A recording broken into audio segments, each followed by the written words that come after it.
आज शिवसेनेमध्ये मुंबईचे माजी महापौर, 3 वेळा स्थायी समितीचे सभापती राहिलेले दत्ता दळवी यांचा शिवसेनेमध्ये जाहीर प्रवेश झालाय। मी त्यांचं स्वागत करतो मनापासून। आणि त्यांच्यासोबत महिला विभाग अध्यक्ष, उपविभाग अध्यक्ष, शाखा प्रमुख, विधानसभा संघटक, अनेक शेकडो कार्यकर्त्यांनी, पदाधिकाऱ्यांनी शिवसेनेमध्ये प्रवेश केलाय। त्याचबरोबर अणुशक्तीनगर, धारावी आणि विक्रोळी, भांडूप या सर्व शहरांमधून, विक्रोळी, कांजूरमार्ग, भांडूप, मुलुंड या विभागातून देखील उबाटाच्या अनेक पदाधिकारी आणि कार्यकर्त्यांनी शिवसेनेत प्रवेश केला। मी त्यांचंही मनापासून स्वागत करतो। त्याचबरोबर जळगावमधील राष्ट्रवादी युवा जिल्हा उपाध्यक्ष, तालुका प्रमुख, तालुका संघटक, ग्रामपंचायत सरपंच, अनेक सदस्य, विधानसभा प्रमुख, युवा सेना तालुका प्रमुख, शाखा प्रमुख, माजी नगरसेवक, शेकडो कार्यकर्त्यांनी देखील प्रवेश केलाय।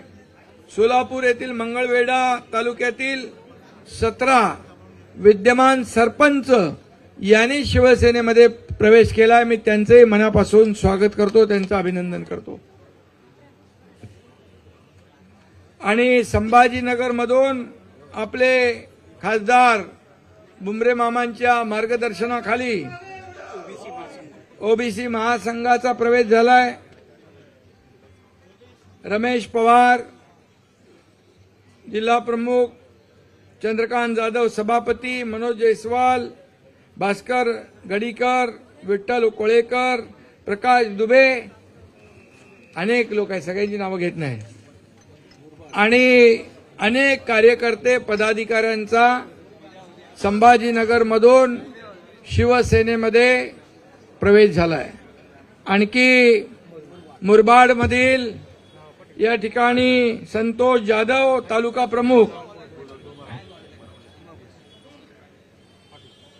आणि त्याचबरोबर विलास देशमुख उपजिल्हा प्रमुख, नरेंद्र यशवंतराव, भरत गायकर विधानसभा क्षेत्र संघटक, विनायक ढमणे तालुका समन्वयक, संदीप बहाडकर शहर प्रमुख मुरबाड विधानसभा, निलेश चौधरी, मिलिंद घरत, सर्व बरेच लोक आहेत, शेकडो पदाधिकारी, तालुका प्रमुख, उपतालुका प्रमुख, युवा सेना तालुका प्रमुख, विभाग प्रमुख, शाखा प्रमुख, अनेक कार्यकर्त्यांनी या ठिकाणी, महिला आघाडीच्या देखील तालुका प्रमुख यांनी देखील प्रवेश केलाय। सरपंच, अनेक सरपंच यांनी देखील शिवसेनेमध्ये प्रवेश केलाय।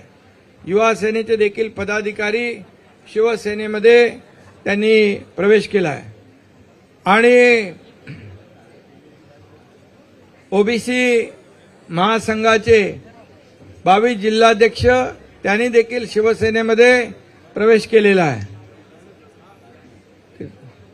आणि त्याचबरोबर कुठली चित्रपट सेना, हिंदुस्थान चित्रपट कामगार सेना महासंघाने देखील आज शिवसेनेमध्ये प्रवेश केला आहे। त्याचबरोबर पिंटो यांनी त्यांच्या असंख्य ख्रिस्ती बांधव भगिनींच्या सोबत प्रवेश केला आहे, त्यांचंही मी मनापासून स्वागत करतो। आणि महाराष्ट्रातून दररोज इतर पक्षातले लोक शिवसेनेमध्ये दाखल होत आहेत। मगाशी माजी महापौर दत्ता दळवी म्हणाले, मला आज आनंद आहे, समाधान आहे की मी खऱ्या शिवसेनेमध्ये प्रवेश केलेला आहे। आणि म्हणून त्यांनी सांगितलं की शिवसेना ही काम करणारी आणि शब्दाला जागणारी संघटना आहे, आणि गेल्या 2.5-3 वर्षामध्ये जे शिवसेनेच्या माध्यमातून आणि राज्य सरकारच्या माध्यमातून जे काम झालं त्याचे सर्व साक्षीदार आहेत। आणि म्हणून त्यांच्या विभागामध्ये असलेले प्रश्न आपण सोडवतोय। मला वाटतं आपल्या त्या ताईंचं नाव काय, करंजे त्यांच्याकडे हॉस्पिटल केले ना आपण. करंजे ताईंनी प्रवेश केल्यानंतर त्यांच्या भागामध्ये 500 बेडचं महापालिका हॉस्पिटल बांधती आहे. तरण तलाव इतर जे काय तिथं आपल्याला प्रकल्प जे त्यांना आवश्यक आहेत ते देण्याचं काम शिवसेना करेल हा विश्वास त्यांनी दाखवलेला आहे. आणि म्हणून आपण खरं म्हणजे इथं बाळासाहेबांचे विचार आपण पुढे नेतोय, धर्मवीर आनंदीगे साहेबांचे विचार पुढे नेतोय आणि त्याचबरोबर विकासाचे प्रकल्प देखील आपण पुढे नेतोय. त्यामुळे महाराष्ट्राचा विकास होतोय आणि त्याची पोचपावती गेल्या विधानसभेत सर्व महाराष्ट्रातल्या लोकांनी तमाम जनतेने दिली आणि 232 आमदार महायुतीचे निवडून आले. खऱ्या अर्थाने महाराष्ट्रातल्या जनतेचं अभिनंदन करावं तेवढं थोडे, आभार मानावे तेवढे थोडे आहेत. आणि म्हणूनच दररोज या ठिकाणी लोक राज्यभरातून शिवसेनेमध्ये मोठ्या विश्वासाने या ठिकाणी एकनाथ शिंदे सारख्या कार्यकर्त्यावर विश्वास दाखवून या ठिकाणी रोज प्रवेश घेतात. मी त्यांचं मनापासून स्वागत करतो. मी एवढंच सांगू इच्छितो की हे प्रवेश का होत आहेत, हे लोक का सोडून जात आहेत, याचं आत्मचिंतन आत्मपरीक्षण करण्याऐवजी फक्त सगळ्यांवर आरोप करणं, त्यांना शिव्याशाप देणं आणि गेला की तो कचरा, गेला की तो गद्दार, आणि मग एवढे हजारो लाखो लोक शिवसैनिक या ठिकाणी आले, ते सगळे कचऱ्यामध्ये जमा केले. परंतु मला एक सांगायचं आहे की हे लोक का जात आहेत, याचं आत्मपरीक्षण आत्मचिंतन केलं पाहिजे.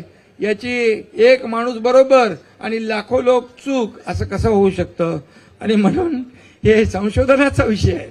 आणि म्हणून ज्या लोकांनी सांगितलं की आम्ही एकही आमदार जो एकनाथ शिंदे बरोबर गेलाय त्याला निवडून येऊ देणार नाही, मी सांगितलं होतं विधानसभेच्या पहिल्या भाषणात की जे माझ्याबरोबर आलेत ते तर सगळे निवडून येतील, परंतु मी आणि देवेंद्रजी मिळून 200चा आकडा पार केल्याशिवाय राहणार नाही, नाही तर गावाला शेती करायला निघून जाईल.